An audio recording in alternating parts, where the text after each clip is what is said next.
हिंदी के एक नए एपिसोड में आपका स्वागत है और इस समय हम बात करने वाले हैं सबसे पहले उस रिपोर्ट के बारे में जिसने डिफेंस के गलियारे में तहलका मचा दिया है और वो है भारत का डिफेंस बजट। जी हाँ, भारत का कुल रक्षा बजट अब बढ़कर 7.85 लाख करोड़ रुपए पहुंच चुका है और ये पिछले वर्ष की तुलना में 15% ज़्यादा है। जी हाँ, पिछले वर्ष यही बजट 6.81 लाख करोड़ रुपए था और इसमें 15% की जो बढ़ोतरी है वो हमें देखने को मिली है। इसके लिए बाकायदा 2.19 लाख करोड़ रुपए विशेष रूप से सेना के मॉडर्नाइजेशन प्रोग्राम के लिए रखे गए हैं, जिनका मतलब ये है कि इस बजट का इस्तेमाल नई तकनीकी, नई हथियारों, नई मशीनरी और अत्याधुनिक जो सिस्टम है उसको खरीदने में किया जाएगा ताकि सेना की जो क्षमता है उसको बढ़ाया जा सके।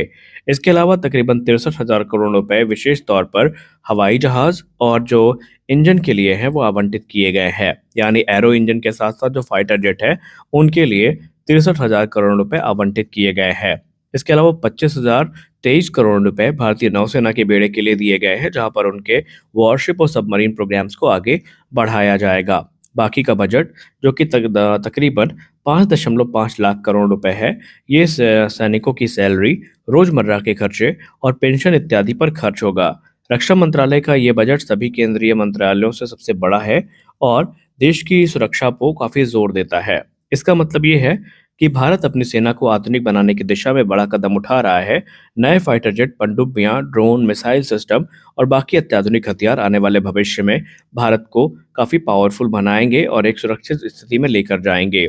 ये बजट राष्ट्रीय सुरक्षा को मजबूर करने के इरादे को दर्शाता है और हाल ही में ऑपरेशन सिंदूर में जिस प्रकार के प्रभाव दिखे थे उसके बाद से ये बजट काफ़ी महत्वपूर्ण माना जा रहा है। आपका इस बजट को लेकर क्या कहना है? क्या आप मानते हैं कि इस बजट से भारतीय सेना की ताकत कई गुना ज़्यादा बढ़ेगी और जो कदम है वो सही समय पर उठाए जाएंगे? आप अपनी राय अवश्य दें। हमारी अगली बड़ी अपडेट आ रही है एलसीएस प्रचंड हेलीकॉप्टर्स को लेकर के। एलसीएस प्रचंड की कैपेबिलिटी में एक और बड़ा अपग्रेड हमें देखने को मिलने वाला है। जब से ये डील फाइनलाइज हुई थी, लोगों के मन में एक ही प्रश्न था कि आखिरकार इसमें एंटी टैंक गाइडेड मिसाइल का इंटीग्रेशन कब तक किया जाएगा। तो आपके सवालों का उत्तर रक्षा मंत्रालय की तरफ से खुद आ रहा है, जहां पर बहुत जल्दी हिंदुस्तान एरोनॉटिक्स लिमिटेड की तरफ से या डी कह लें डीआरडीओ और एचएएल की तरफ से एलसीएस प्रचंड के जो वेपन ट्रायल्स हैं इनकी शुरुआत होने वाली है। लेकिन ये वेपन ट्रायल कोई नॉर्मल ट्रायल नहीं होंगे, क्योंकि ये ट्रायल होगा advance anti tank guided missile का, जो कि एलसीएस प्रचंड में इस समय इंटीग्रेट की जा रही हैं। यहाँ पर मुख्यतः दो एंटी टैंक गाइडेड मिसाइल के नाम सामने आए हैं। पहला है हेलिना, जिसका नाम है हेलीकॉप्टर लॉन्च नॉग मिसाइल, जो कि इस समय काफ़ी ज़्यादा चर्चा का विषय बनी हुई है। और दूसरी है ध्रुवास्त्र, जो कि हेलिना का ही जो एयरफोर्स कॉन्फ़िगरेशन है उसको हम कहते हैं। और ये दोनों missile fire and forget missile हैं, यानी टारगेट पर लॉन्च करने के बाद ये टारगेट को हिट करके ही दम लेती हैं। इनकी रेंज 7 से 8 किलोमीटर की है और ये काफ़ी महत्वपूर्ण मानी जा रही हैं भारत के मॉडर्नाइजेशन प्रोग्राम के अंतर्गत। आपको बता दें कि एलसीएस प्रचंड वैसे भी 20 की टरेट गन और इसके अलावा जो 70 के रॉकेट्स हैं उनको कैरी करता है और Mistral air to air missile भी उसके स्ट्राइक पैकेज का हिस्सा हैं। और एक लंबे अरसे से इसमें जो एंटी टैंक गाइडेड मिसाइल की कमी थी वो हमें देखने को मिली थी, लेकिन अब भी यहाँ पर वो दूर हो रही है।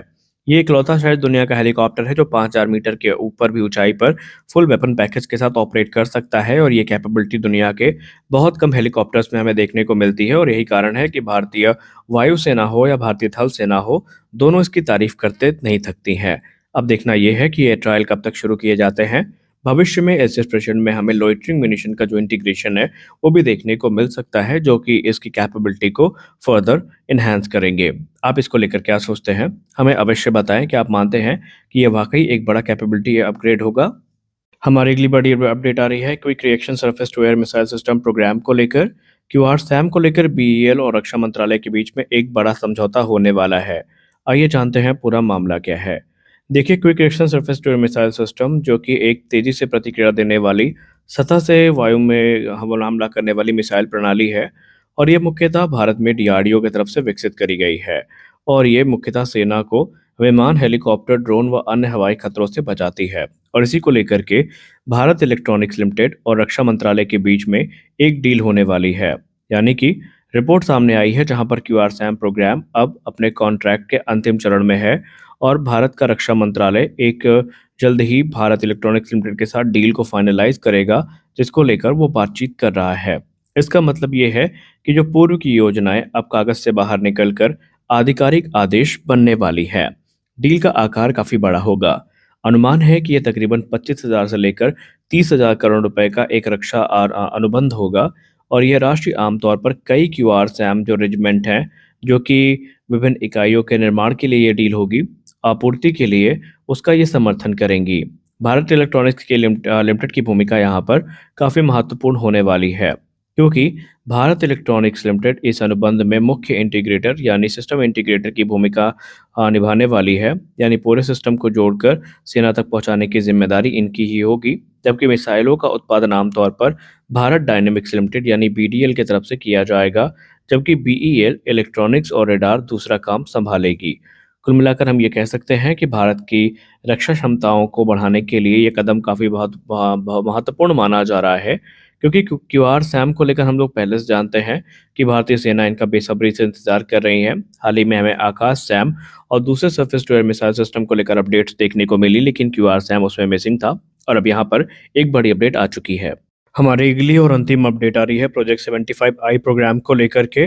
दोस्तों, प्रोजेक्ट 75 आई को लेकर के जो रक्षा समझौता है वो अपने और करीब पहुंच चुका है।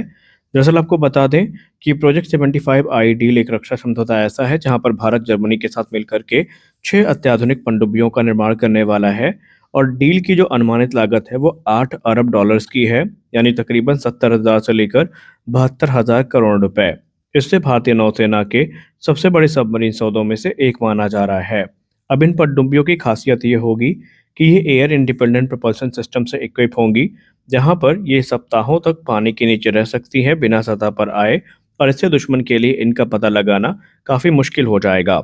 ये मेक इन इंडिया मॉडल के अंतर्गत हैं। इन पनडुब्बियों को भारत में Mazagon dock shipbuilders limited यानी एमडीएल की तरफ से बनाया जाएगा, जहां पर जर्मनी की कंपनी थाइसन मरीन सिस्टम के साथ मिलकर ये काम पूरा होगा।